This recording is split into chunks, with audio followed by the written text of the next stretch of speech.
This B Podcast Network show is presented by IXL. IXL's all-inclusive online teaching and learning platform simplifies edtech needs and accelerates achievement in 95 of the top 100 U.S. school districts. IXL delivers personalized learning across a comprehensive pre-K-12 curriculum, including math, language arts, science, and social studies, and it helps you assess student performance through actionable real-time insights at every level of your school or district. This one solution performs work that typically requires dozens of different tools. Want to find out why so many leading districts trust IXL? Visit ixl.com/BE. That's ixl.com/BE. We're proud to be sponsored by MyFlex Learning. MyFlex Learning is a scheduling platform that helps middle and high schools meet the individual needs of all students. Schools can easily create and manage time for flex blocks, win time, activity periods, RTI, counselor and teacher appointments, and much more. And with its built-in accountability tool and reporting features, MyFlex Learning solves your challenges around getting kids where they need to be and understanding how flex time is spent. Make your flex time work for you. Visit myflexlearning.com/BE to learn more and receive $500 off the first year. That's myflexlearning.com/BE.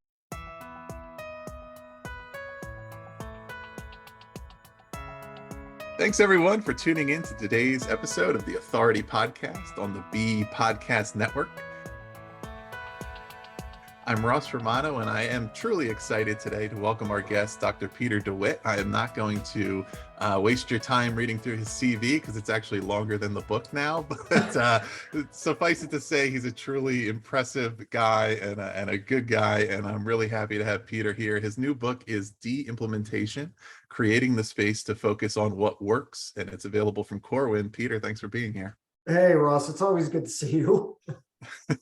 So let's talk about what inspired you to write this book. I know you write a little bit in the intro about how you got introduced to this idea of de-implementation and then started applying it to the educational field, and I think that's really relevant for our listeners to hear about. Yeah, I mean, if you're familiar with earworms, right? You hear that song that in your head that you just can't get out. It was about a year and a half ago or longer that I was talking to a couple of people, Aaron Hamilton, who is a guy that I know, he lives in Kuala Lumpur, and John Hattie, who everybody knows, at the University of Melbourne. And we were talking about this idea of de-implementation because we've always talked about implementation, and I focused on it in a few books, but we were talking about de-implementation, and I just couldn't get it out of my head. So it seemed like every time I took a turn, whether I was running a workshop, whether I was coaching, I would hear people talk about how stressed they are, and it just that's where I became interested, because to me, there has to be a practical reason to do it, right? It can't just be, I love research, but it also has to be very practical. And when you hear people talk about well-being and workload and all those kind of things, de-implementation just fits into it. And the original medical term, it's from the field of medicine is where it really started to take steam. But one researcher called it the abandonment of low value practices. And I think, in the education field, we can always look at abandoning low value practices. So I think the complication is, what does abandonment mean and what are low value practices? So that's how I got started in it. Yeah, absolutely. And so, for our listeners who are on Twitter, you might see this meme that goes around that is, I don't know who needs to hear this, but, and it could be anything from, I don't know who needs to hear this, but you are loved, you're doing great, or I don't know who needs to hear this, but Al Pacino was robbed for the Academy Award in 1974, right? but, I sense in writing this book, you really do know who needs to hear this. And so, yes. If you're to think about that administrator who's going about their job, they're doing all the typical things with implementing programs and selecting, and they really just need to be kind of stopped on the street and said, hey, think about this, right? Like who is that person that you have in mind? Everybody. Really, it's funny because I really did. At first I thought, policymakers need to understand this. Politicians need to understand this. But I remember a few years ago, I was running a workshop, or I was actually working with a group of school directors, in California, and we went through my program logic model, and you talk about like how many activities you're engaging in, and they had like 13 or 14 different initiatives. And we got to impact, because that's the last part of the program logic model that I created. What's the impact these are having on students and teachers in a positive way? They couldn't answer it. And I was like, no, seriously, I think you can think about it. Like, and I wasn't pushy. I was just saying, I'm sure that there's some benefits. Let's just try to figure out what those are. And they're like, no, seriously, we don't know the benefits. And I wrote a blog back then called Are You Activity Rich and Impact Poor? And I think, just all of that stuff. I've always tried, whether I was a principal or a teacher, I tried to work smarter, not harder, right? I didn't want to, and I think that's what de-implementation is all about. So for me, what started off as, hey, I want to talk to policymakers and politicians, and even Andreas Schleicher, who runs PISA, the Program for International Student Assessment, wrote the foreword. But really what I'm looking at is principals. Are you giving people the space to be able to decide what's working, what's not? Directors, directors and superintendents, are you actually giving the space for principals to look at these initiatives that you're engaging in? And what I found, Ross, over the year that I was researching, because I would use in workshops Mentimeter, which is an online engagement tool, completely anonymous. So I'd ask pretty poignant questions. And it was really amazing because there were a few things that I found. Number one was when I asked people what they would de-implement, it was always 100% of the time, always something they felt was being done to them. Right. And pretty early on, I was like, oh, wait a second, that's really interesting, because they weren't talking about their own practices. So it was easy to point out what they felt was being done to them, but they never thought about their own practices. So I started to say, like, what about your own practices? Even the things you like, are you sure they're impactful? So, I think anybody can benefit from this discussion, but also, I'm actually talking to publishers and people like me, consultants who are working in schools.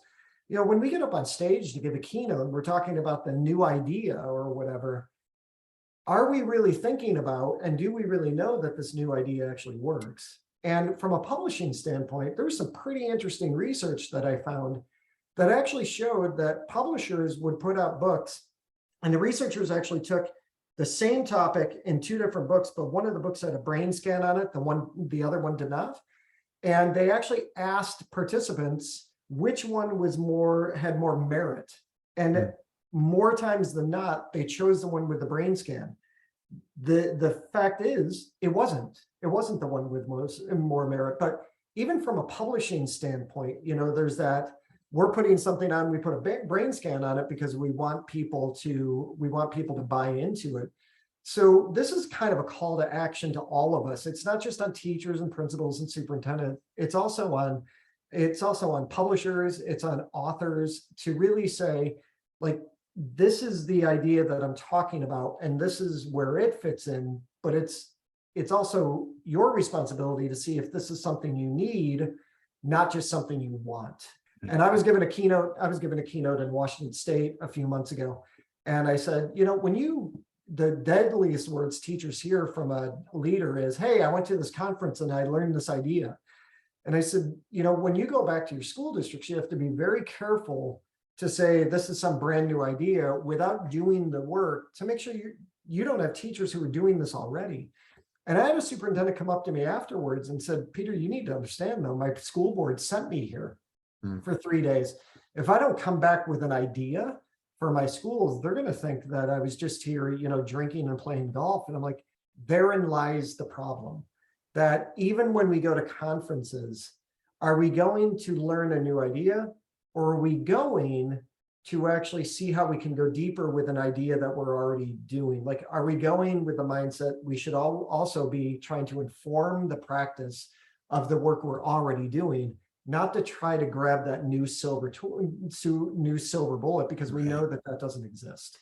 Right. And there's a concept that a lot of listeners maybe have at least heard: fewer things, greater depth, right? And a lot of us, I think, hear it repeated, and it's like seems a little bit out of reach because we're all predisposed to more things. Peter, you've been a consultant now for a number of years. I'm in entrepreneurship, right? It doesn't matter what environment you're in, you're always thinking, well, the more things I can be involved in, the better, because I need to some of them will work, some of them won't. And Right. I need to, you know, plant my seeds over here so that if they don't bloom, that at least these ones do. But realistically, what we might be doing is preventing ourselves from ensuring the success of those things that can and will work, because we are spreading ourselves thin. And I really thought this quote that you had in the introduction from Peter Drucker was really interesting to listen to. And you know, people he's well known for his management consulting work, but he also was a university educator. But he says the first policy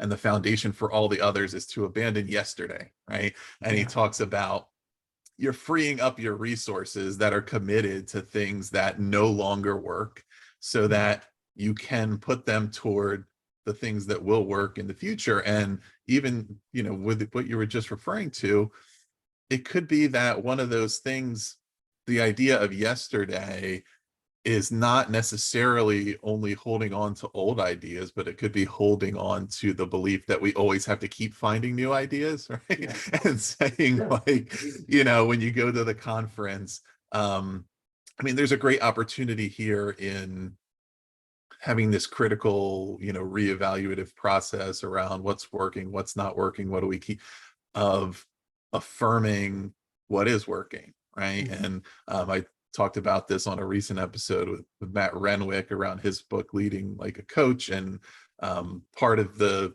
thing you're doing when you're working with your faculty is you affirm the promising practices.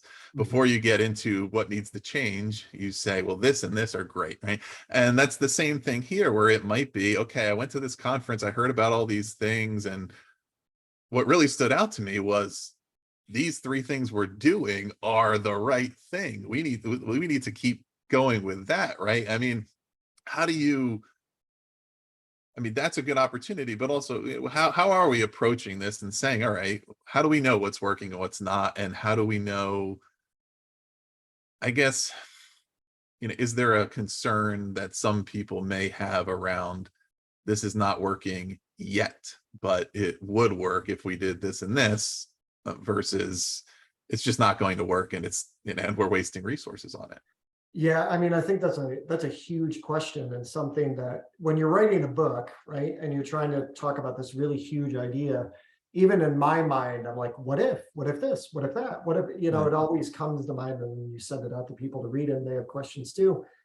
But one of the things that I think about is, number one, what kind of learning process do we have embedded in our school in the first place? And I'm not just talking with students, I'm talking about, you know, when I was the principal, I flipped my faculty meetings so we could focus on learning.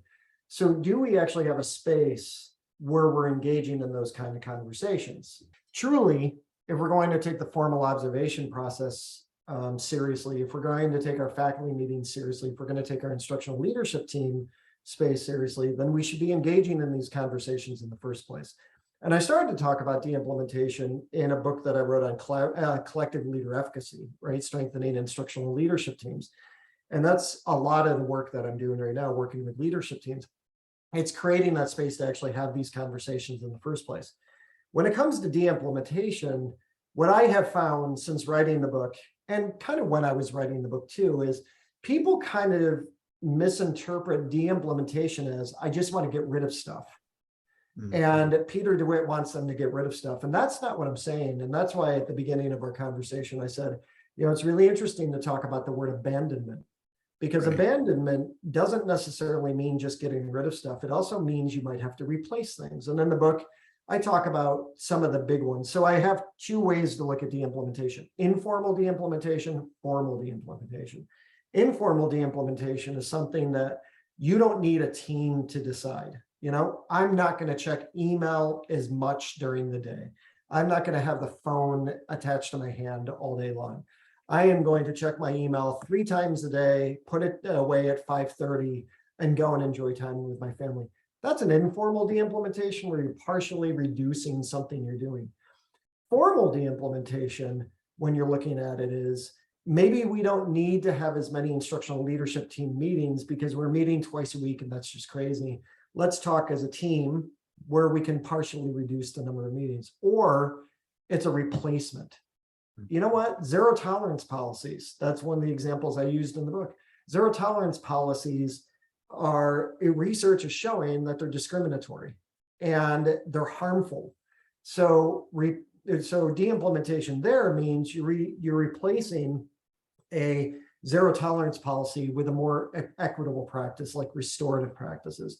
Or the other example I used, and Tom Guskey was hugely helpful for me, you're replacing traditional grading with standards-based grading. It's going to take some work to get there. Right. So from a de-implementation standpoint, it's also like, we're not just getting rid of stuff, we're actually replacing ineffective practices. One of the things that I created in the book was a de-implementation checklist. And it's not as difficult or as hard as it sounds. It's actually that very tool that you're talking about that we need when we come together to have a discussion about, is this working or is it not working? And if it's not working, why is it not working?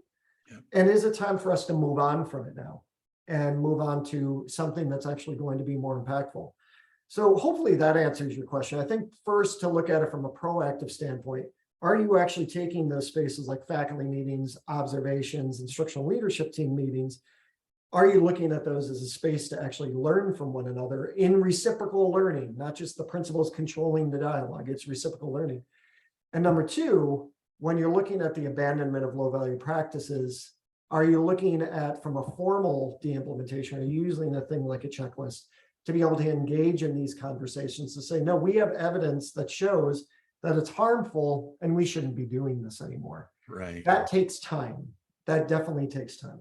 Right. And you know, that word abandonment, of course, has some connotations around it, but there's a term we use sometimes in business, strategic abandonment, which, you know, may put a different view on that, which is the proactive process of deciding this is no longer of value or it's no longer worth the resources, versus abandonment by neglect.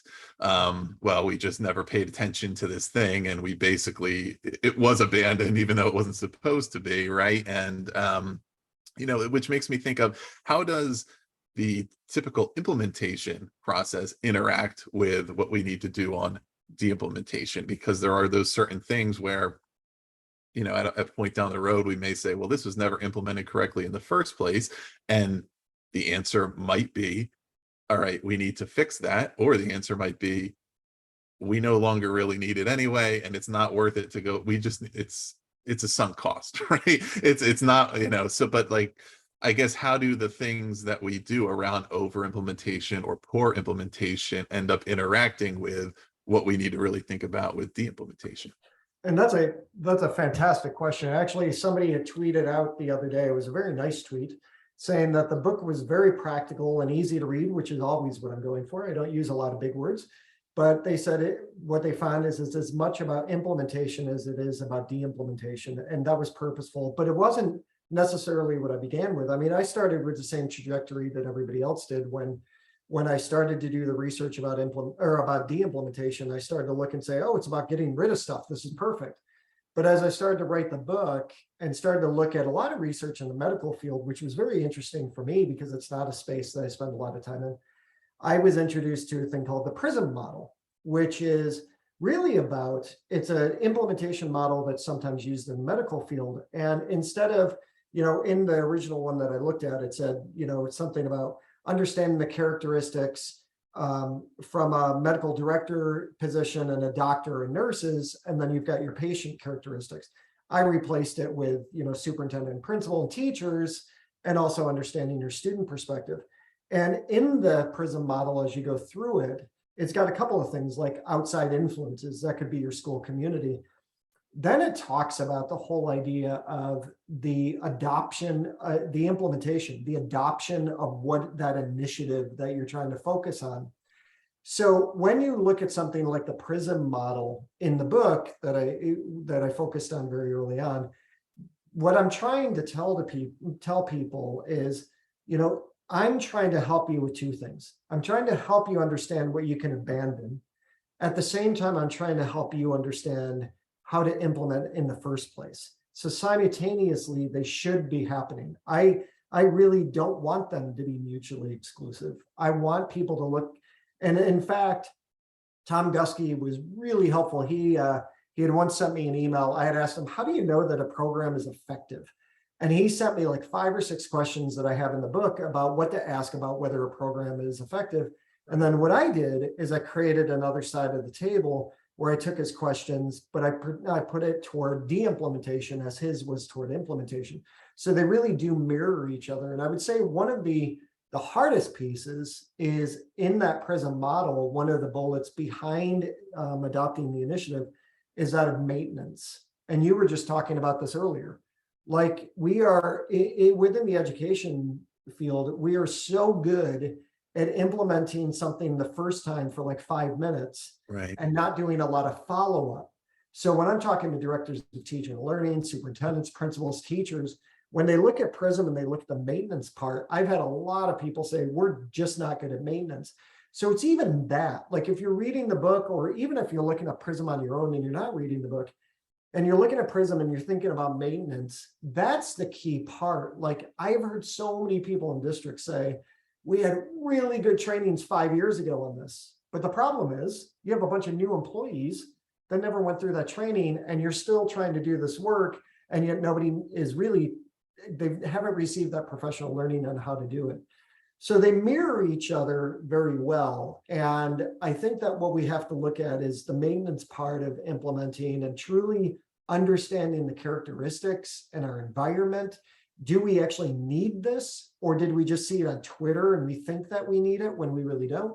And on the other side of it is, as you're going through this, you're also thinking about the de-implementation standpoint, because one of the questions that I get into a lot, I do a lot of my work takes me in, it's a monthly basis. So I'm working with school districts, organizations and stuff, and we work together monthly. So I might be there 3 or 4 times in person, and then the rest of the time we're doing 2 or 3 hour webinars. And whenever we're talking about new strategies to use in the classroom or school, one of my follow-up questions is, so what do we no longer have to do in your school? And I think that is a simple question that teachers and principals can ask. They don't need the book for that. They can just say, if we're going to engage in this initiative, well, what do we no longer have to do then? And engage in that conversation, which is a good starter too. it is. Before we move on, let's hear from our sponsors. Do you think schools sometimes fall into the trap of trusting programs more than professionals? Sure. Whether it's because we feel like we need to keep putting in new things, or even in the sense of,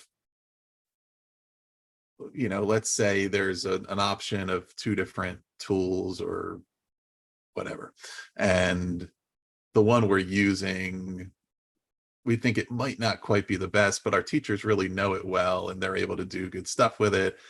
This other one might be better on its own, but it's gonna and it kind of makes me think of, you did shared some of this in the book around that it's not just teachers where there's significant attrition. It's school leaders, it's kind of at all roles, is part of the motivator of it, like whether it's unconsciously or not, the fact that if you are implementing new programs, you are tangibly doing your job as a school leader, versus if you're getting rid of things and you're getting questioned about what's going on over there because you're doing less because you think it's the right thing to do, but somebody may perceive that as, well, you can't make me a bulleted list of all the things you did. See, this is where it gets complicated too, and this is what I tried to work out as I was going through this, because I work with some school districts that find themselves in complicated situations, maybe high poverty, things like that. Sometimes it's tied to money, right? So here's the money we'll give you from the state if you do this. So then it becomes a case of, we can't turn down the money because that wouldn't be smart. Right. And I think back to your original question about, do we value programs over people? And I remember Todd Whitaker saying it's people, not programs. I think there are times that we take our people for granted and we don't think that they know best. And somehow this program or this person is the one who knows best, as opposed to engaging in a conversation with our people. Even as a principal, all of my teachers have master's degrees. I didn't have vice principals or assistant principals. So it was us. And there were times that I felt like the teachers' voices were not respected. And it was a conversation that I had with the teachers that I worked with many, many times. I mean, they very much shaped me into the person I am now, right? I didn't just wake up and decide I want to be collaborative. I was collaborative because I worked with a great staff that we were able to challenge each other and we cared for each other and we wanted each other to be successful. I mean, they made me who I am. And one of the things that I look at, and I always say to leaders is, if you walk into a meeting with one idea and you walk out with the same one, that's control. If you walk into a meeting with one idea and you walk out with a better one, that's collaboration. Mm-hmm. And too often people make their minds up when it comes to programs. This program is going to be the thing that is going to save our day. That's just not true. The program is the program, and it might have good content, but it's the people doing the work that's going to be really important. And people like Todd Whitaker and Andy Hargraves and Michael Fullen, they've been telling us that for years. Right. So I do think that we have to, school leaders need to look and say, are they taking their people for granted as well? But superintendents and assistant superintendents could be guilty of this with principals. And I do also agree with you, because I actually had this happen last year. When I was talking about the implementation in the school district, I had an assistant superintendent who asked me to speak on instructional leadership. I just happened to bring up the implementation, send me a private message during a 3-hour webinar with his whole entire school district. And he said, I can't believe you're talking about de-implementation. What if people wake up tomorrow morning and stop doing stuff? And I'm trying to run this 3-hour webinar with the school district. And I'm looking at the comment and I'm like, you've got to be out of your mind. Are you seriously like sending me this? What is going on in your district that tomorrow morning people are going to just start throwing stuff out the window because people quit said de-implementation?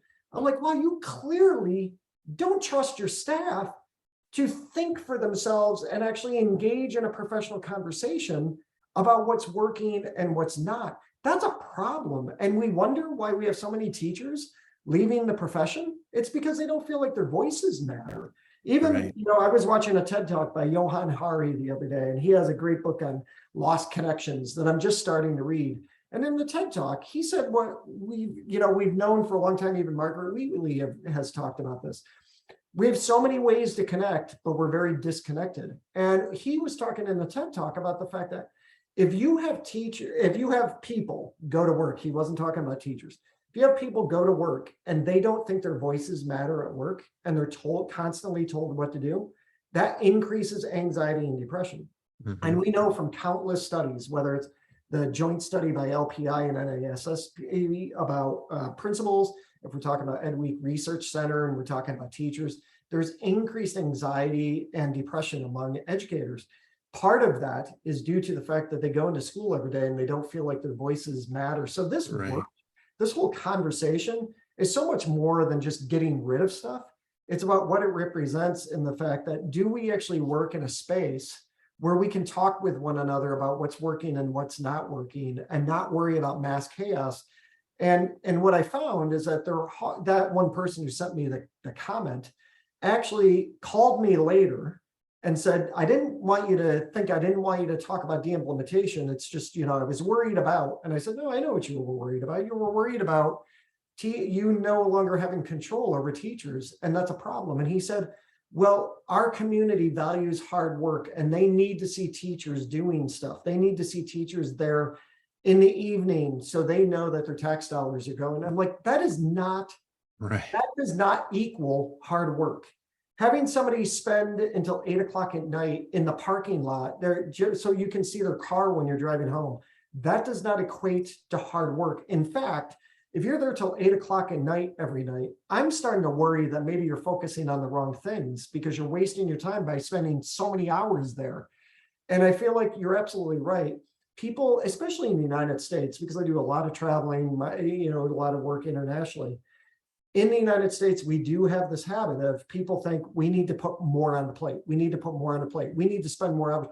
I cannot even tell you how many times I have heard leaders say, oh, she really cares about her job. I get emails from her on Saturday and Sunday. I'm like, that's a problem because they deserve to be at home with their families. And so if those words are coming out of your mouth, wow, they're really hardworking. They're here at night. They're here on the weekends. You're part of the problem too.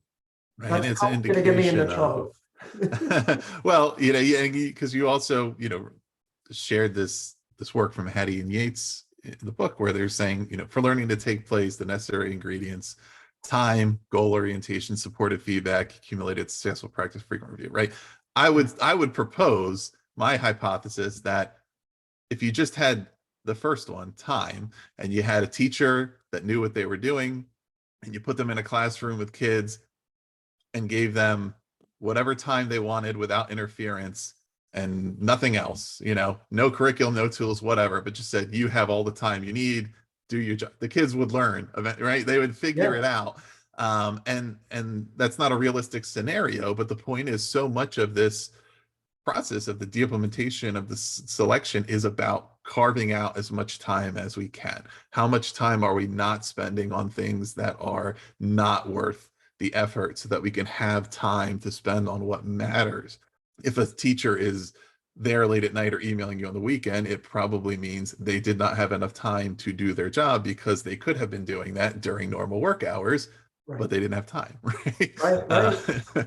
So, and also, you referenced throwing a lot of things on the plate, and how you talked about how at least one of, if not the biggest stress factor for educators is the breadth of tasks they're juggling, and leads to burnout, it leads to attrition, and it also leads to, I recently on the podcast here spoke with one of your former co-authors, Sean Slade, with whom you worked on school climate change. And one of the things that came up in that conversation is, if we want to prioritize students enjoying their learning, like, they're going to respond to what their teacher is doing.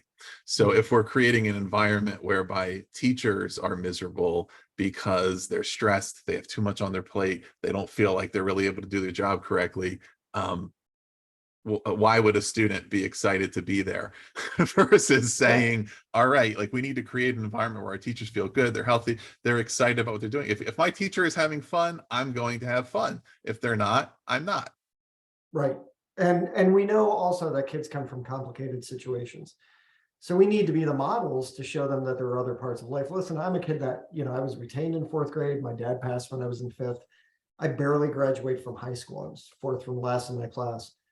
And even though it took me a while, and I failed out of a couple of community colleges and went to my third community college, I had some really good role models that kept wanting me to come to school. Like, I wasn't always a great student, especially in my K-12 experience. But what I did have is some role models that I knew they loved their job, they loved what they were doing, and they impacted me that maybe I wasn't seemingly listening then, but years later, I was definitely remembering the words they said. In fact, I had two coaches that I still talk to this day.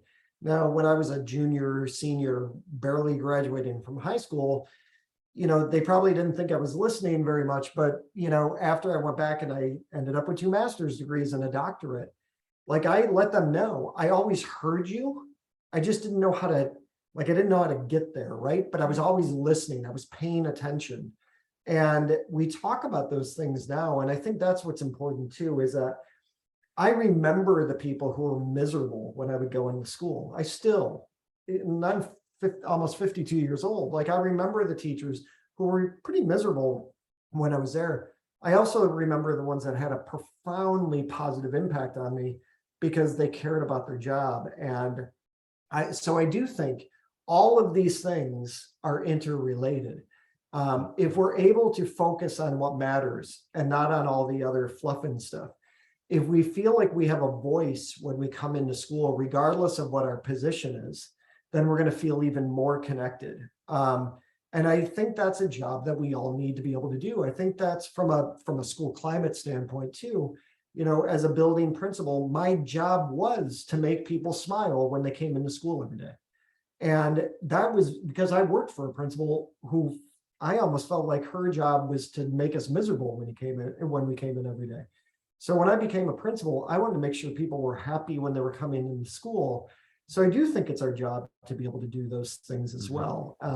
And the kids do notice it. I mean, they find me on Facebook, my former students and all that stuff.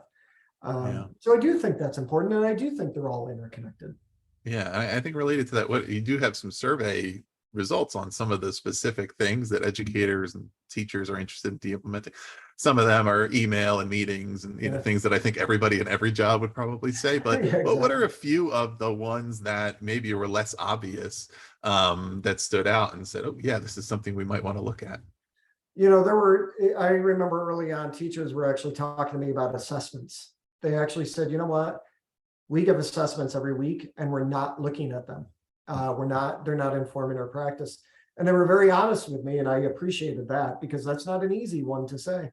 So they decided they were going to give fewer assessments, and the ones they did give were going to, contribute to changing practice, or at least looking at their instructional practices. From a principal standpoint, the easy one there, and maybe it's very obvious, but the whole idea of just making time to get out of your office and getting into classrooms and doing that kind of thing. But also, from a principal standpoint, some of the harder shifts, but something that I know more and more are starting to do, is the idea that they realized through our conversations how many spaces they had where they were responsible going in and talking at the people in front of them. They were going in to talk at teachers. So I think part of what I am seeing from people who are doing this work with me, and I'm hearing from them, is the whole idea that it's really important for them to change that dynamic, to lower their status and raise the status of the people around them. So from a partial reduction kind of piece, it's also the idea of partially reducing how I am running meetings, as far as I'm agenda driven stuff I've talked about for years though, right? With flipped faculty meetings. The other one that I wrote about in the book comes from the research of Janet Clinton. And she said that on average, she's been doing this for over a decade, this research. On average, teachers ask 200 questions per day and students ask 2 questions per student per week. So from that connection standpoint, if I don't have a voice in my classroom, then I'm probably not going to be connected. So more teachers, when they're hearing that kind of research and they're looking at their own practices, are talking about how important it is for them to find that space to increase collaborative learning among students. So those are most of the things. I would say the one that actually kind of surprised me the most was the one we've already talked about, which is email. When I was doing this, and I was even talking to Hattie about it, we kind of had this lofty thought of like there were going to be these really huge ideas that were going to come up, and some have, but more times than not, people are looking, saying email. And what I found is that even though it's obvious, it still surprised me because it became that important for people. But in the same token, it's a gateway, because when they stop checking that as much, they start doing something that might be more profoundly impactful, like being home with their family or being connected. I've had a lot of people say that they because I tell them I hang my phone upstairs on the power pack at 6 o'clock on its charger, I should say. And what I hadn't realized is that I had my phone next to me even during dinner, and I thought, wow, I'm not even present within my own life because I'm thinking about the next text or email I'm going to get. So even though it's obvious, it is a gateway to say, if I can do this with my phone and my email, then I'm more present in my life. I'm a, and I think I wrote about it in the book. I have a daily practice of meditation, and I will do anywhere from 10 minutes to 30 minutes per day. And what I found when I first started is it's not just about the 10 minutes, it's what that 10 minutes represents. What that means is that after that, what I was able to do was be more present in how I hear people and not be so distracted, be present when I'm driving and not have road rage, trying to breathe. But I was also thinking about how it bleeds into the rest of my day from the choices I make. If I'm meditating and I'm trying to do this wonderful thing for my mind and I'm working out on the Peloton, well, that also means, what am I eating? What am I drinking every day too? Because it's that mind, body, spirit kind of thing. And I think for when people are saying, well, email, is that really a big deal? It's not just the email part, it's what it represents. It means that you're giving your more time to be present in your life. And it also means that you're not going to be more apt to answer an email really quick and say things you really wish you didn't say. It's going to give you more of that mindset to kind of breathe and look at it and say, Right. okay, what's a better answer for me? So there's that kind of stuff too, that I think for me, it's always the gateway. Where do we start? What's my entry point? What am I starting with? And then what does it grow into as we move on? Right. And it's safe to say that if, both email and meetings are on the list, there's going to be some balance in it, but it's about how they're used, what the expectations and agreements are around them. We're probably not going to get rid of email entirely, but we also shouldn't be receiving things at night where the expectation that we're, responding and things like that. So one of the questions that Jethro likes to ask to wrap up these, that I think is really relevant for this book is, if someone only has a chance to read one part of the book, what should they go straight to and check out first? Look at the de-implementation checklist. I mean, much to our conversation that we were having. I mean, I would think two things. Number one, they could look at the research behind implementation, de-implementation. That might be of interest to them. But if they're really short on time, skip right to the de-implementation checklist and check that out, because that might be a good way to be able to help you as well. Excellent. Well, Peter, thanks again for being here. For our listeners, some of whom want to learn more about your work, where can they find you? You have your content on EdWeek and your website and elsewhere. Tell them what they should check out. Probably the best place to go would just be petermdewitt.com, which is my website. That'll give you access to my EdWeek blog and a seat at the table, all the stuff that I do for EdWeek and Corwin and on my own. Excellent. Well, we are going to put the information in the show notes here about Peter's book, De-Implementation, and his website and his other work, so you can find that all. And please do subscribe to the Authority Podcast for more interviews with authors such as this, and visit our website, bpodcast.network, to learn about all of our shows. Peter, thanks again. Ross, thanks. Yeah, thank you. It's always good to see you.